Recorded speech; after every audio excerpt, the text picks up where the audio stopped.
कैसी रही दिवाली? बढ़िया। इससे पहले कि मैं आगे का सिलेबस स्टार्ट करूं, सबसे 3 इम्पोर्टेंट अनाउंसमेंट।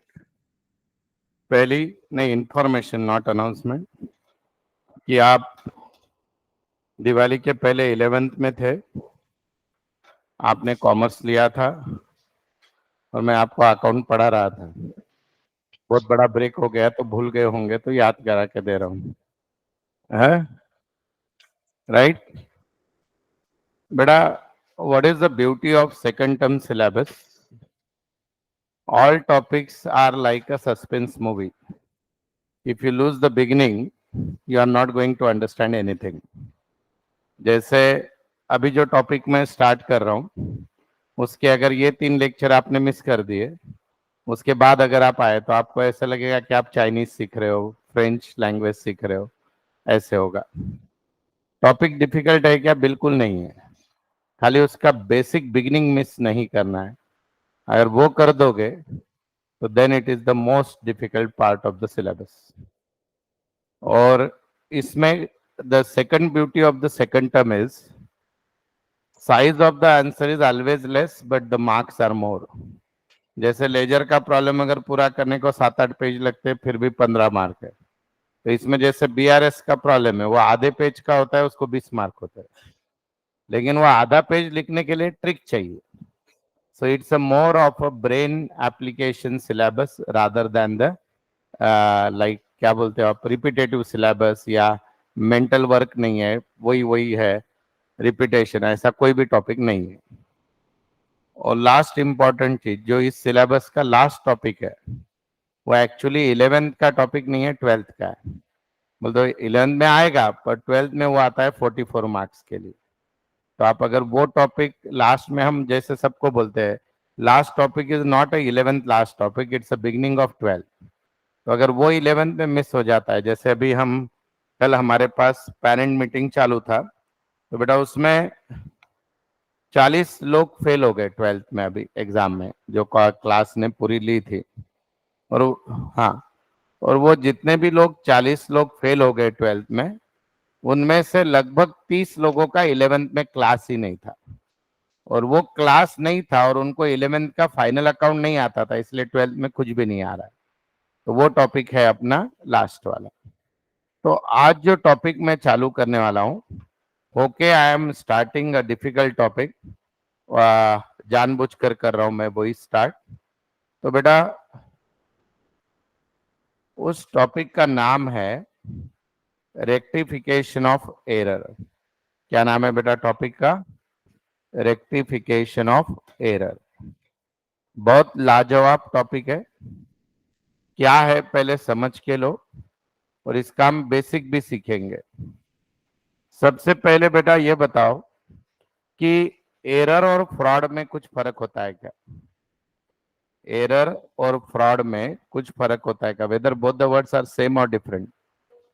दोनों डिफरेंट है, ठीक है बेटा, बहुत बढ़िया। क्या फर्क है दोनों में?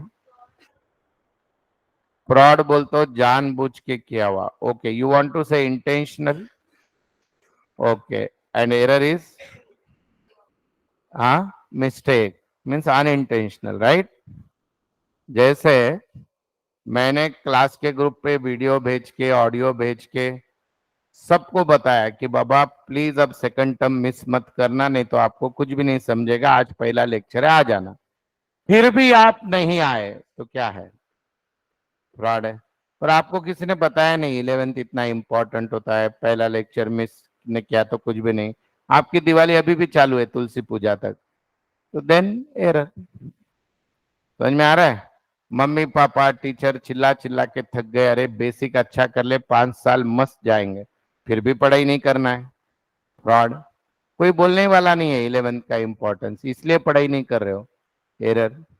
अभी आप बैठे हो, क्लास एंड होते हो, गड़बड़ हो गई, जाते जाते गलती से बाजू वाले का बुकलेट अपने बैग में आ गया, क्या है?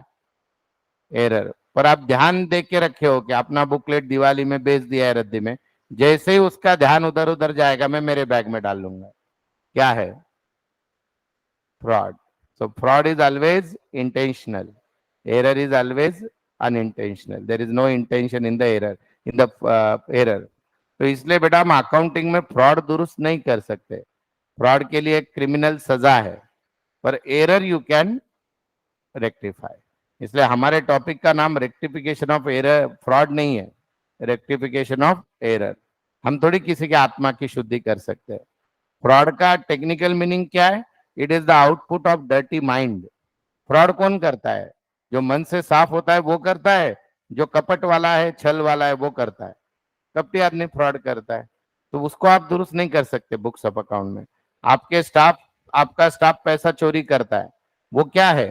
फ्रॉड है या वो बोलता है नहीं मेरा हाथ ही ऐसा गलती से चला जाता है बाजू में, ऐसा बोलेगा क्या वो? तो that is fraud. You can not rectify fraud, you can rectify only errors. तो बेटा हमारे बुक्स ऑफ अकाउंट में 4 प्रकार के एरर्स होते हैं। कितने प्रकार के एरर्स होते हैं बेटा? 4। पहले एरर का नाम है error of, that is omission. क्या नाम है बेटा? Error of omission. दूसरा है एरर ऑफ प्रिंसिपल। तीसरा है एरर ऑफ कमीशन। और चौथा है बेटा कॉम्पेंसेटिंग एरर्स। अब अगर बेटा ये टॉपिक आप गवर्नमेंट टेक्स्ट बुक में पढ़ने जाओगे, कॉलेज के लेक्चर में अटेंड करोगे, तो आप मर भी जाओगे तो ये टॉपिक नहीं आएगा। लेकिन मैंने इस सारे एरर का एक ट्रिक निकाला है, ऐसे हम बोलते हैं गोल्डन सेंटेंस। अगर वो एक सेंटेंस आपको याद हो गया तो आप कोई भी एरर सॉल्व कर सकते हो, उस टाइप का। ऐसे ही आपको इसके बाद एक टॉपिक आएगा बीआरएस। बीआरएस में बेटा टोटल 64 एडजस्टमेंट है, तो 64 चीजें याद रखनी है। आपको याद रखना पॉसिबल होगा 64? अगर मैं बोलूं कि ये 64 चीजें आपको सिर्फ 2 मिनट में याद हो जाएगी, भरोसा होगा मेरे पे? नहीं होगा। लेकिन मैं आपको ये 2 मिनट में याद करवा दूंगा सारे 64। उसको भी ट्रिक है। लेकिन ये सब जानने के लिए आपको फिजिकली मेंटली क्लास में प्रेजेंट होना होगा। और ये जो टॉपिक अभी सिखा रहा हूँ ये सारे सीए फाउंडेशन को है। ये 10 मार्क के लिए, इसके बाद बीआरएस 10 मार्क के लिए, इसके बाद डिप्रिसिएशन 10 मार्क के लिए, फाइनल अकाउंट 15 मार्क के लिए, सिंगल एंट्री 20 मार्क, सब सीए में सारे। पूरा सेकंड टर्म इधर भी चलेगा उधर भी, खाली उधर लेवल आप पर रहेगी, लेकिन बेनिफिट तो मिलेगा दोनों को। तो बेटा एरर 4 प्रकार के होते हैं, omission, principle, commission and compensating. तो इसका मतलब क्या है? ओमिशन का मीनिंग होता है बेटा भूल जाना। आप एंट्री कर रहे थे, सपोज एंट्री है गुड सोल्ड टू रमेश 5000, क्या जर्नल एंट्री होगी बोलो? आप जर्नल एंट्री नहीं आती है तो जय महाराष्ट्र, मग गेला तुम्ही। बोलो गुड सोल्ड टू रमेश का एंट्री क्या? Ramesh account debit to sales. तो आपने क्या किया बेटा, सेल्स बुक में ही लिखना भूल गए, तो रमेश में तो आएगा ही नहीं एंट्री, क्योंकि पहले सब्सिडरी बुक में आता है। तो ये क्या हो गया बेटा? ओमिशन। या आपने सेल्स बुक में लिखा पर रमेश में लिखना भूल गए, ये भी क्या हो गया? ओमिशन। तो ओमिशन यानी भूल जाना। जैसे आप में से कुछ लोग भूल गए आज लेक्चर है, तो दैट इज ओमिशन। आप में से कुछ लोग भूल गए दिवाली के पहले होमवर्क दिया था, सर आज चेक करने वाले, ओमिशन। क्या दिया था? नहीं दिया था रे, कुछ भी, ऐसे ही बोल रहा हूँ, डरा रहा हूं मैं। हाँ, एकदम आजू बाजू देख रहे हो, अरे काय मित्र हो तो लास्ट लेक्चर में। हाँ, कुछ भी नहीं था होमवर्क। हाँ, तो ओमिशन यानी भूलना, राइट। अब बेटा प्रिंसिपल यानी क्या? प्रिंसिपल यानी कुछ एंट्री अकाउंटिंग के प्रिंसिपल पे चलती है, पर अगर अकाउंटेंट आधे नॉलेज वाला है आपके वैसा, तो वो एंट्रीज में गलती करता है और उसको पता ही नहीं चला। उसको लगता है मैंने तो बराबर किया, double entry book keeping debit is equal to credit, पर वो एंट्री में फुल बांधा होता है। जैसे अभी आप करने वाले हो, देखो सब लोग, देखो करने वाले हो कि नहीं, देखो salary paid ₹1000 to Ram, salary paid ₹1000 to Ram. बोलो इसका एंट्री बोलो, जितने लोग बोलो, सैलरी अकाउंट डेबिट टू। अच्छा, और कोई आंसर इसका? बोलो और कोई है तो। Salary account debit to cash छोड़ के और कोई लगता है? सैलरी अकाउंट डेबिट, बोलो बेटा क्या लगता है? अच्छा, salary account debit to Ram. और किसी को कुछ बोलो ना, और कुछ लगता है क्या? बोलो और कुछ आणखी कोणाला काही वाटतंय? ऑनलाइन वाले आपको कुछ लगता है बेटा? इतनी हजारों की संख्या में आए हो आप ऑनलाइन। हाँ बेटा, आर्या, अनुरूप, दिग्विजय, हर्ष, सार्थक, शर्वरी, श्रुतिका, आपको कुछ आंसर लगता है इसका? किसी को ऐसे भी लग सकता है, Ram account debit to cash, लग सकता है। तो बेटा इसमें से बराबर कौन सा है? फर्स्ट है। ये गलत है, ये गलत है, क्योंकि सर ने सिखाया है कि भैया खर्चा होते वक्त, इनकम होते वक्त पार्टी का नाम नहीं आता है, खर्चे का आता है और दूसरा कैश होता है, तो salary account debit to cash. पर आपके अकाउंटेंट को लगा राम को डाल दूं, तो उसने एंट्री कर दी Ram account debit to cash. अगर उसने ऐसी एंट्री कर दी तो आपका खर्चा रिकॉर्ड ही नहीं होगा सैलरी नाम से, खर्चा रिकॉर्ड नहीं होगा तो अननेसेसरी बिजनेस का प्रॉफिट ज्यादा दिखेगा, जो गलत है। तो प्रिंसिपली जब खर्चा होता है तो पार्टी का नाम नहीं लिखते हैं, खर्चे का लिखते हैं, इसको बोलते हैं प्रिंसिपल। और आपके अकाउंटेंट ने गधे ने एंट्री कर दी Ram account debit to cash, तो ये एंट्री बराबर है या गलत है? गलत है, तो उसको दुरुस्त करना होता है। तो this is called error of principle. और एक एग्जाम्पल लेते हैं, देखते हैं आपने कितना दिवाली के पहले भूल गए, याद है, देखते हैं इसका आंसर कितने लोगों को आता है, देखते हैं। लाइफ इंश्योरेंस प्रीमियम पेड ₹5,000, बोलो इसका एंट्री। Drawings account debit to cash. अब अगर इसका किसी को भी एंट्री इंश्योरेंस या life insurance premium debit to cash लगता है तो ये गलत है प्रिंसिपली, क्योंकि लाइफ इंश्योरेंस ओनर का होता है, ओनर का पर्सनल खर्चा है, तो क्या डेबिट होना चाहिए? उसने गधे ने डेबिट कर दिया इंश्योरेंस, तो इट इज रॉन्ग। तो इसको कौन सा एरर बोलते हैं? Error of principle. समझ में आ गया? अब तीसरा टाइप क्या नाम है बेटा? कमीशन। क्या नाम है इसका? कमीशन। अब बेटा कमीशन का मतलब क्या होता है? छोटी छोटी गलतियां, जैसे 100 रुपए की एंट्री को 1000 लिख दिया, 1000 के एंट्री को 100 रुपया लिख दिया, राम को डेबिट करना था रावण को डेबिट कर दिया, राम के डेबिट में लिखने को बोला क्रेडिट साइड में लिख दिया, टोटल करते वक्त ज्यादा ले ली कम ले ली, तो इसको बोलते हैं बेटा कमीशन। कमीशन यानी क्या? गलती से छोटी छोटी जो चीजें हो जाती है, एंट्री बराबर और उसकी पोस्टिंग करते समय गलतियां हो जाती है, उसको कौन सा एरर बोलते हैं बेटा? कमीशन। और ये एरर तो आप बहुत बार करते हो, क्या नाम है इसका? कॉम्पेन्सेटिंग। यानी क्या?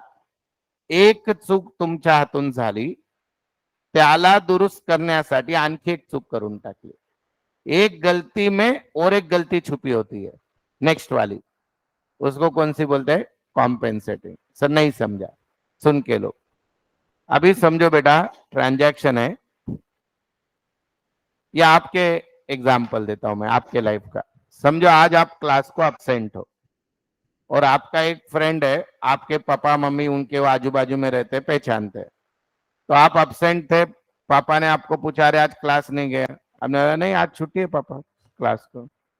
तो पापा ने क्या किया? आपके फ्रेंड को फोन लगाया, आपने पहले ही फ्रेंड को मैनेज कर लिया है कि तुझे फोन आएगा बोल देना छुट्टी है, तो उसने बोल दिया नहीं हाँ छुट्टी थी। अब कल वो अब्सेंट है, वो आपको मैनेज कर रहा है, तो आपने एक गलती के छुपाने के चक्कर में उसकी भी गलती खपा दी। तो when one error is done to indirectly there is another error also involve, that is called compensating. अब अकाउंट में ऐसे कैसे होता है देखो, सपोज बेटा, अच्छा आप सबको पता है कि आप पहले एंट्री सब्सिडियरी बुक में होती है और फिर वहां से कहां पे जाती है बेटा? लेजर। ये तो मालूम है कि नहीं? हमने सीखा था सब्सिडियरी बुक, जैसे purchase sale, purchase return, sales return, cash, ये सब कहां पे एंट्री पहले होती है बेटा? Subsidiary book. तो अभी समझो बेटा ऐसा ट्रांजैक्शन है,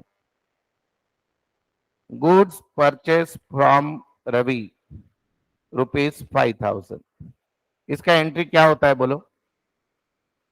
अभी आना चाहिए यार, मैंने 200-300 एंट्री सिखा दी, बोलो। परचेस अभी भी नहीं आता है तो यूट्यूब पे जाओ, वो वीडियो निकाल के देता हूँ, वो देखो, ऐप में भी है, purchase account debit to Ravi, ये पता है। अब आपका अकाउंटेंट था नींद में, उसको लगा ये परचेस की नहीं सेल की एंट्री है, तो उसने इसको सेल समझ के एंट्री कर दी, यानी सेल्स बुक में कर दी। सेल्स बुक में कर दी यानी उसने रवि को क्या किया होगा? डेबिट। तो उसने एंट्री सिर्फ सेल में नहीं की है, उसके साथ साथ रवि भी डेबिट हो गया, तो ये कॉम्पेंसेटिंग एरर हो गया कि नहीं? बोलो ये तो गलती है, उसके साथ ये बोनस में फ्री में हो गई गलती, क्योंकि जो जो अकाउंट सेल्स बुक में आते हैं वो डेबिट में जाते हैं। तो जब एक एरर के पीछे इनडायरेक्टली दूसरा एरर हो जाता है, उसको कौन सा एरर बोलते हैं? Compensating errors. Have you understand this? तो ये 4 प्रकार के एरर है। मैं आपको ये टॉपिक कुछ अलग तरीके से सिखाने वाला हूं, और मेरा तरीका सबसे अलग है, इसको कोई बुक में नहीं है, कुछ भी नहीं। मैं क्या करूंगा बेटा, आज के लेक्चर में सिर्फ इस एरर पे बात करूंगा। कौन से एरर पे? ओमिशन। और ओमिशन के आपको कम से कम 10-10 एग्जाम्पल दूंगा। एक बार आपको ओमिशन समझ गया, फिर हम जाएंगे प्रिंसिपल। प्रिंसिपल समझ गया, फिर जाएंगे हम कमीशन, फिर जाएंगे कॉम्पेंसेटिंग। इसके सबके 10-10 एग्जाम्पल होने के बाद फिर हम प्रॉब्लम लेंगे, तो आपका लॉजिक एकदम क्लियर हो जाएगा। और उसके लिए अपन ने क्या किया है, अपने बुकलेट में देखो ब्लैंक पेजेस रखे हैं। टॉपिक ओपन करो। बुकलेट 2 है क्या कि भेज दिया दिवाली की छुट्टी में? अभी 1 नहीं लाना है बेटा, 1 पे आप मुरमुरे पोहे भेड़ फराळ खाऊ सकता, बाद में थोड़ी पढ़ना होता है घर पे।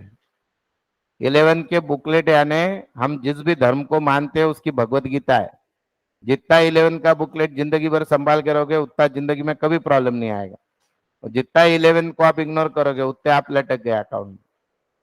पार्ट 2 बुकलेट अगर नहीं लाए हो आप या नहीं मिला है, तो just right in the notebook. Notebook में लिखो। ये जर्नल एंट्री सबको आती है क्या? सगळ्यांना येते का जर्नल एंट्री? हो का नाही? बोला काहीतरी। इझी इझी वाले, इझी वाले एंट्री, डिफिकल्ट नाही, जीएसटी वीएसटी साधे साधे येतात का? हो का नाही? ओ राम अकाउंट डेबिट, तुलाच बोलतोय मी, सॅलरीच्या एंट्रीत राम डेबिट करतोय। हा, चला लिखो बेटा। नोटबुक में लिखो, नोटबुक नहीं है तो बुकलेट में लिखो, बुकलेट नहीं है तो नोटबुक में लिखो, कहीं तो लिखो। बुकलेट में ब्लैंक पेज है देखो उस टॉपिक का, वो टॉपिक का थोड़ा थेरी होते ही 4 पेज ब्लैंक है देखो। पेज नंबर क्या है वो? 59। जिनके पास बुकलेट नहीं, नोटबुक में लिखो, अभी 2-3 दिन बुकलेट नहीं लगेगा अपने को। लिखो यहाँ पे, एरर ऑफ ओमिशन। लिखो बच्चा, एरर ऑफ ओमिशन। ज्यांना इंग्लिश कळत नाही त्यांनी ब्रॅकेट मध्ये लिहा विसरणे, मराठी कळत नसेल त्यांनी लिहा भूल जाना। Error of omission. Please miss मत करना बेटा ये 3 लेक्चर। हाँ, 3-4 शुरुआत। लिखो, लिखो सब लोग। when when any transaction, when any transaction is, when any transaction is not recorded, when any transaction is not recorded completely, completely or partly, or partly in the books of account, in the books of account, it is called, it is called error of omission, error of omission। कोई भी transaction जब books of account में पूरी तरह से record नहीं किया जाता, या आधा रिकॉर्ड किया जाता है या आधा नहीं किया जाता है, तो उसको क्या बोलते हैं? Error of omission. पर पहचानेंगे कैसा, फुल्ली है या पार्टली है, वो ट्रिक है। तो उसके नीचे लिखो नंबर 1, उसके नीचे ऐसे लिखो, there are 2 types of omission, there are 2 types of omission.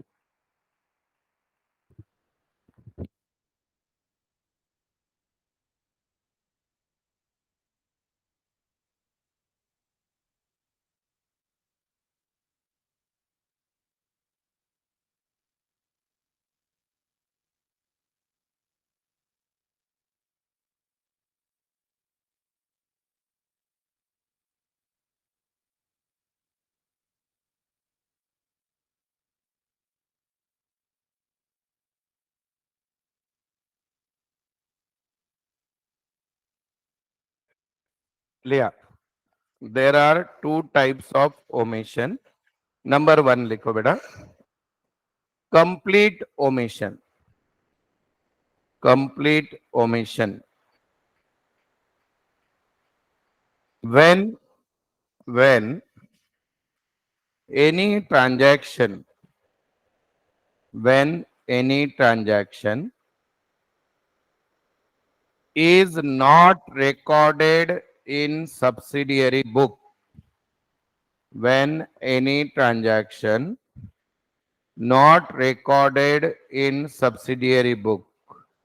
बेटा कौन से होते हैं सब्सिडियरी बुक? नाम बोलो.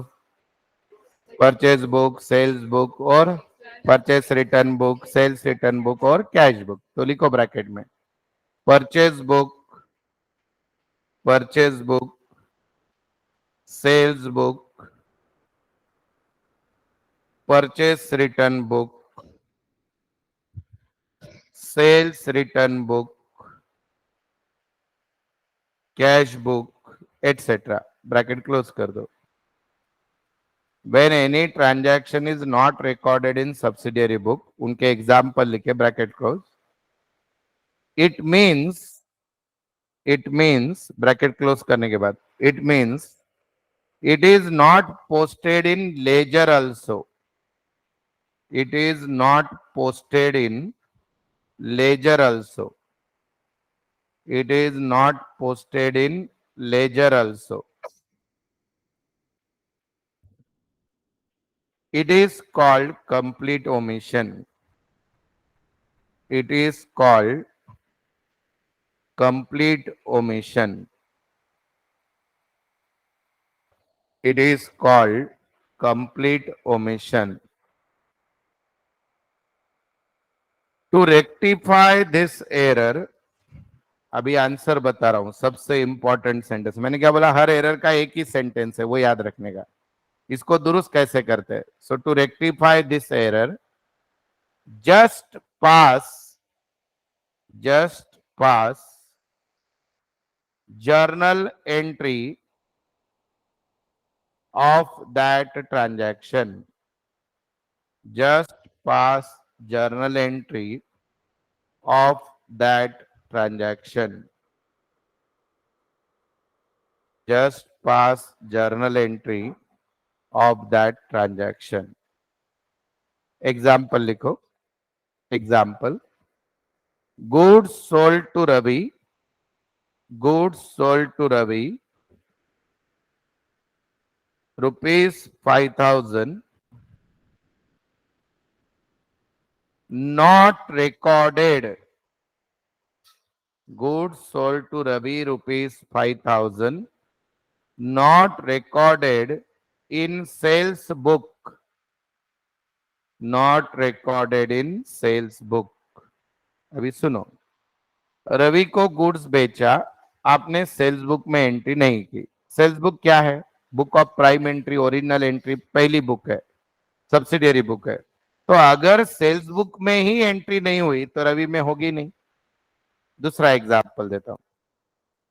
ये स्टेटस पॉइंट बिल्डिंग है, उसमें ऑफिस नंबर 101 अपना क्लास है. अगर आप इस बिल्डिंग में ही नहीं आए तो क्लास में आओगे क्या? तो सब्सिडियरी बुक में अगर कोई एंट्री नहीं हुई है तो लेजर में होती नहीं है, तो उसको बोलते हैं कंप्लीट ओमिशन. बोलते आपके कोई भी एरर में ऐसा सेंटेंस आया कि ट्रांजैक्शन सब्सिडियरी बुक में रिकॉर्ड नहीं हुआ, sales book, purchase return sales है, तो इसका इनडायरेक्ट मीनिंग है कि वो एंट्री हुई नहीं है. यानी सेल्स बुक में भी नहीं हुई, पार्टी के भी बुक में, तो ये कंप्लीट ओमिशन हो गया. ना डेबिट हुआ ना क्रेडिट हुआ. तो इसको दुरुस्त कैसे करोगे? एंट्री करके. तो इस ट्रांजैक्शन की एंट्री लिख देने का, खत्म. तो इसकी एंट्री क्या होगी? बोलो. गुड सोल्ड टू रवि की. अभी एंट्री यायला पाहिजे ना बेटा. गुड सोल्ड टू रवीची एंट्री काय होते? बोला. Ravi account debit to sales. लिया उत्तर. Ravi account debit to sales. Ravi account debit to sales. समझा सबको? पढ़ो जो लिखा है, खुद का खुद पढ़ो. समझ में आ रहा है क्या मैंने क्या लिख के दिया? पूरा थ्योरी लिख के दिया हुआ पढ़ो. ये किसी भी बुक में नहीं है. नहीं समझा तो पूछो बार बार.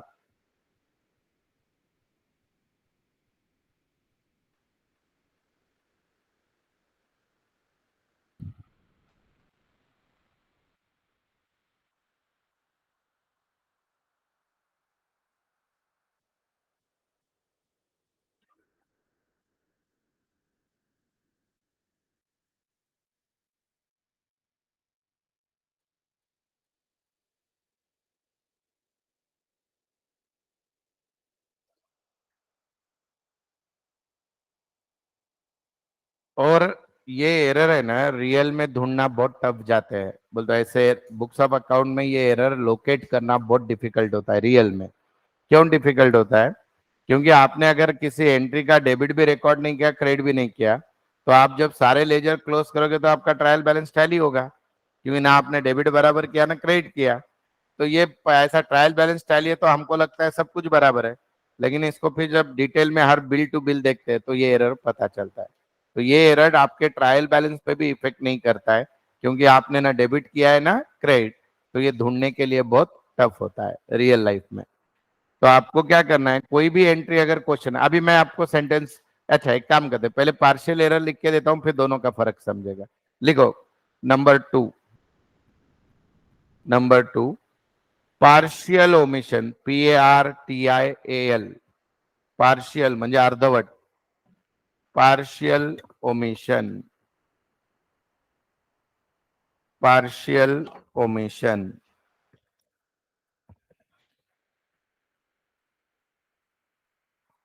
Sometimes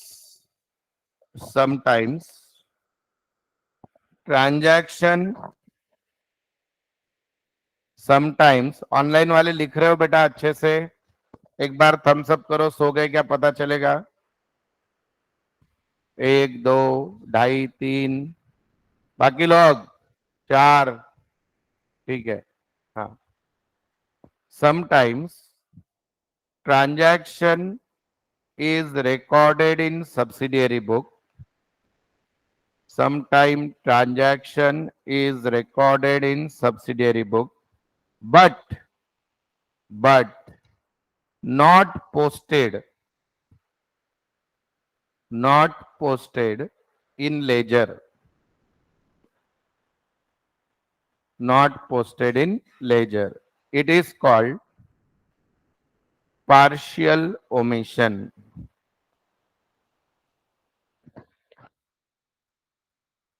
Partial omission. As it is one-sided error, as it is one-sided error, comma, to rectify this error, to rectify this error, you have to pass journal entry, you have to pass journal entry with the help of, with the help of suspense account, suspense, with the help of suspense account, underline करो उसको, suspense account. You have to pass journal entry with the help of suspense account. 2 बार कम से कम अच्छे से पढ़ लो, तीसरी बार कुछ बीच में रह गया तो बाजू वाले का देख के लिख लो, चौथी बार फिर मैं बताऊं।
सब लोग ध्यान दो, आप लेजर का टॉपिक कर रहे थे फर्स्ट टर्म में, पहले हम जर्नल एंट्री करके पोस्ट कर रहे थे, बराबर है? और आपको याद होगा कि शुरुआत के कुछ प्रॉब्लम मैंने आपको बताया कि कैसे चेक करना चाहिए कि प्रॉब्लम बराबर है या गलत है। उसके लिए हम ट्रायल बैलेंस बनाते थे, याद आया कुछ? एंड में सारे अकाउंट के बैलेंस की लिस्ट बनाते थे, कुछ याद आया क्या? बहुत साल हो गए उसको, नहीं याद कुछ भी? अरे जर्नल एंट्री करने के बाद लेजर, लेजर को balance carry down brought down निकाल के एक स्टेटमेंट बनाते थे, उसको क्या बोलते थे, ट्रायल बैलेंस, और वो भी टैली होता था, याद है। तो जब ये पार्शियल ओमिशन होता है बेटा, तब वो कभी टैली नहीं होता है। क्या टैली नहीं होता है? आपका ट्रायल बैलेंस। क्यों? क्योंकि आपने एक एंट्री की है, दूसरी नहीं की है, तो ऑटोमेटिकली आपके ट्रायल बैलेंस में क्या आता है, डिफरेंस। तो समझो बेटा, साल भर में मेरे बिजनेस में 10,000 ट्रांजैक्शन हुए, मैंने सबके लेजर बना दिए, लेजर क्लोज करके ट्रायल बैलेंस बनाया, और समझो मेरे डेबिट की टोटल आ रही है 10 लाख और क्रेडिट की टोटल आ रही है 9,80,000। तो कंपलसरी कुछ तो पार्शियल ओमिशन हुआ है, कुछ तो क्रेडिट में लिखना भूल गया या डेबिट लिखना, जो भी होगा। तो उस टाइम अकाउंटेंट क्या करता है, टेम्पररी बेसिस पे वहां पे 20,000 खुद के मन से लिख देता है, और वो 20,000 को वो नाम देता है सस्पेंस अकाउंट। काय नाव देतो त्याला तो? सस्पेंस, यानी गड़बड़ वाला, कहीं तो 20,000 का डिफरेंस है। फिर बाद में उस डिफरेंस को ढूंढते हैं और वो आपको 20,000 मिल जाते हैं, तो वो सस्पेंस अकाउंट बंद हो जाता है। तो जब भी वन साइडेड एरर होगा, हमको जर्नल एंट्री करने को कितने अकाउंट लगते हैं? दो। पर आपका एरर एक ही साइड में हुआ है, तो आप जर्नल एंट्री कर पाओगे क्या? एक ही अकाउंट है आपके पास, तो फिर दूसरा कौन सा लिखते हैं बेटा? सस्पेंस। दूसरा कौन सा लिखते हैं? सस्पेंस। अभी एग्जाम्पल लिखो, 1 मिनट में समझ जाएगा, लिया सगैनी, सबको समझेगा, 500% समझेगा। Goods sold to Ravi, goods sold to Ravi, rupees, goods sold to Ravi rupees 5,000, not posted, not posted to Ravi's account, not posted to Ravi's account। बेटा दोनों में फर्क समझा क्या? ऊपर वाला एग्जाम्पल, 2 मिनट पहले जो एग्जाम्पल रवि का दिया था वो पढ़ो और ये पढ़ो, दोनों का फर्क बोलो।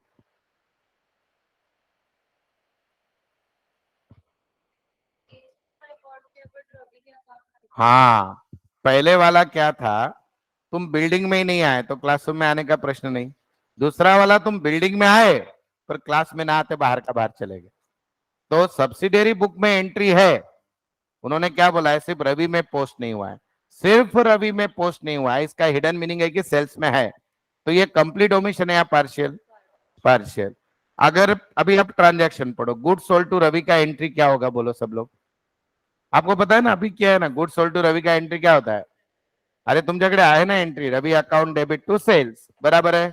गुड सोल्ड टू रवि का एंट्री होता है बेटा, Ravi account debit to sale. ये तो सबको आता है कि नहीं, पहले ये बताओ, नहीं तो फिर जिनको एंट्री नहीं आती उसको टॉपिक ही नहीं आ सकता। अरे करेक्ट क्या है ये नहीं पता तो रॉन्ग कहां से ढूंढोगे ना। Ravi account debit to sales. अब बेटा सेल्स में एंट्री है, रवि में नहीं है, तो रवि में करो, तो रवि को डेबिट करना पड़ेगा, हाँ या ना? पर अगर मुझे इसकी जर्नल एंट्री पास करनी है, तो जर्नल एंट्री अकाउंट में ऐसी हो सकती है क्या? बस Ravi account debit. Journal entry होने को कितने अकाउंट लगते हैं? अब दूसरा तो कोई भी नहीं, गधे के ऐसा वापस दूसरा सेल लिखोगे तो सेल डबल हो जाएंगे, फिर उसको निकालना है तो सेल को वापस ये करना पड़ेगा, फिर सेल कम हो गए और एक अकाउंट बढ़ जाएगा। तो जब भी सिर्फ वन साइडेड एरर होता है तो एक ही अकाउंट में एंट्री होती है, पर जर्नल एंट्री को दो लगते हैं। तो यहाँ पे इसका जोड़ीदार कोई नहीं है, तब क्या लिखते हैं बेटा? सस्पेंस। क्या लिखते हैं बेटा? सस्पेंस। तो आपका एरर जब वन साइडेड होता है, कोई भी हो सकता है, डेबिट हो सकता है, क्रेडिट हो सकता है, तो बचा हुआ अकाउंट कौन सा लिखने का? कौन सा लिखने का? सस्पेंस। अभी पढ़ो जो लिख के दिया, वो थेरी पढ़ो अच्छे से, ऐसे घुर के मत देखो मेरी तरफ, वही लिख के दिया है, पढ़ो। एक एक शब्द पढ़ो, साध्या सोप्या इंग्रजी मध्ये लिहून दिलंय।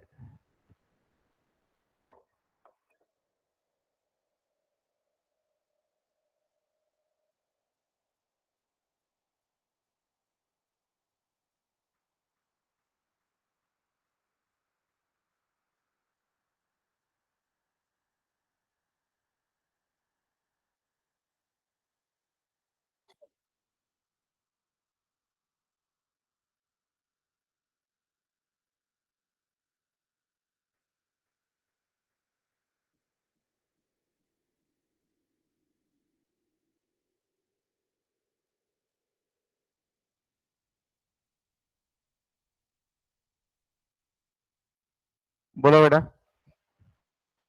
समझा या नहीं समझा? दोनों ट्रांजैक्शन का फर्क समझो बेटा।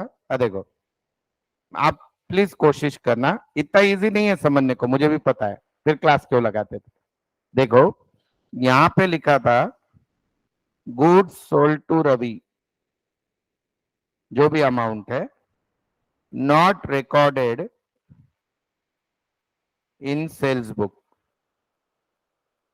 और यहां पे लिखा है same goods sold to Ravi, transaction same है, not posted in Ravi's account. मुझे बताओ, रवि ये सब्सिडियरी बुक है या लेजर का नाम है? लेजर। पर सेल्स बुक क्या है? अगर कोई भी एंट्री सब्सिडियरी बुक में नहीं है, इसका मतलब वो रवि में हो ही नहीं सकती। तो इसका आंसर क्या आएगा? पूरी एंट्री कर दो, Ravi account debit to sales. पर अगर यहां पे क्या बोला है बेटा कि रवि के अकाउंट में नहीं पोस्ट हुई है, इसका हिडन मीनिंग क्या है? सेल्स में हो गई है। तो सेल्स में हो चुकी है, सेल्स में हो चुकी है, तो खाली रवि डेबिट करना है। तो रवि डेबिट करना है तो रवि डेबिट कर दिया। पर मुझे तो एंट्री लगती है, डबल एंट्री बुक कीपिंग में दो अकाउंट लगते हैं ना, एंट्री करने को दो अकाउंट, अब दूसरा कोई नहीं है, कहां से लाऊं? तो उस समय क्या एज्यूम करने का? दूसरा क्या करने का एज्यूम? सस्पेंस।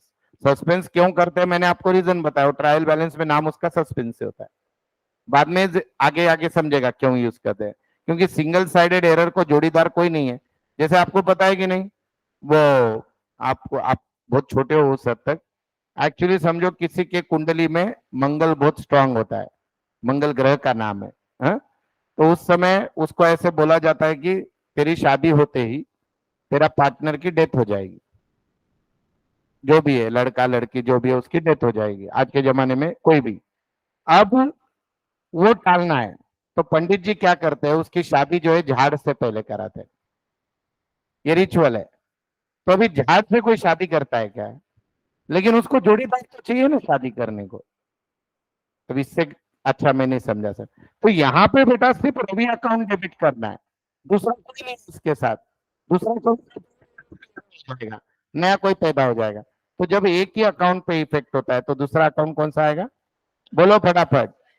सस्पेंस। अब समझा? अब मैं आपको 6 सेंटेंस बोलूंगा, आप मुझे बताओगे ये कंप्लीट है या पार्शियल है। रेडी हो सब लोग? लिख के लो, और ये घर पे भी करके लाना है। लिखो, goods goods goods purchase goods purchase goods purchase from Guru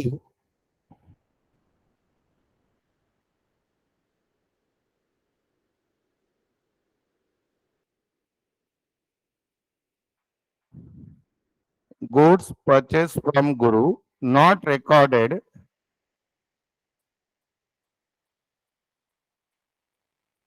not recorded in purchase book,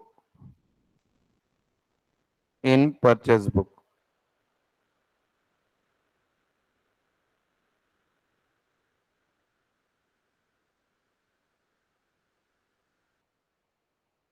बोलो, कंप्लीट है। आप घर पे कर लेना, आंसर क्या उसकी एंट्री रहेगी, right?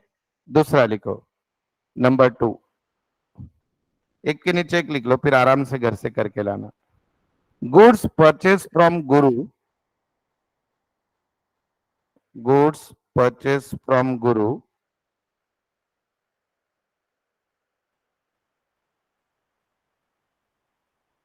not posted in Guru's account, rupees 1000. Not posted in Guru's account, rupees 1000.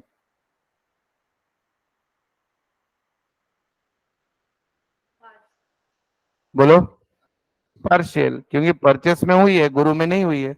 Next, number 3, salary paid rupees 3000, not recorded in cash book, not recorded in cash book. बोलो बेटा। कंप्लीट। कैश बुक क्या है? Subsidiary book. Cash book में नहीं है तो salary में होगी नहीं। समझे? अरे मैं ये लास्ट में बोलने वाला था, तू पहले बोल दी। देखो सबसे बड़ी हिंट क्या है, रिकॉर्डेड वर्ड जब होता है ना वो कंप्लीट होता है, और पोस्टेड वर्ड होता है तो पार्शियल होता है। ये ट्रिक है, ये मैं बताने वाला नहीं था, क्योंकि आपके 11th के बुक में कभी कभी पोस्टेड वर्ड भी यूज करेंगे इसलिए। पर सीए फाउंडेशन में हम यही देखते हैं। लिखो नंबर 4, लास्ट। लास्ट। लास्ट, आज की last entry. Wages paid. Wages paid ₹3,000 not posted in wages account. Wages paid ₹3,000 not posted in wages account. बोलो बेटा। पार्शियल। अभी भी आप में से बेटा जितने लोगों को भी जर्नल एंट्री नहीं आती, क्योंकि जर्नल एंट्री आना बहुत जरूरी है, तो उनको ये लास्ट चांस है। आज दिन भर में आपके बिजी शेड्यूल से टाइम मिलता है तो आपको कुछ भी करके ज्यांचे बेसिकचे आणखी वांदे आहेत त्या सगळ्यांनी बेटा काही करून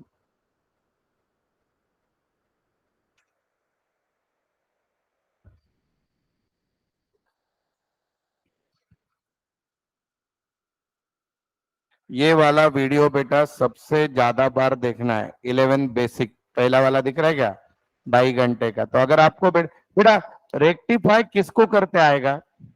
जिसको सही क्या है पता है। आपने को सही एंट्री मालूम नहीं तो रेक्टिफाई कहां से करेंगे? माँ का ही पता नहीं तो मौसी कहां से ढूंढने वाले? समझ में आया? चलो, धन्यवाद। अभी सीए का है ना आपका क्लास? बाकी वालों को बोलो भाई।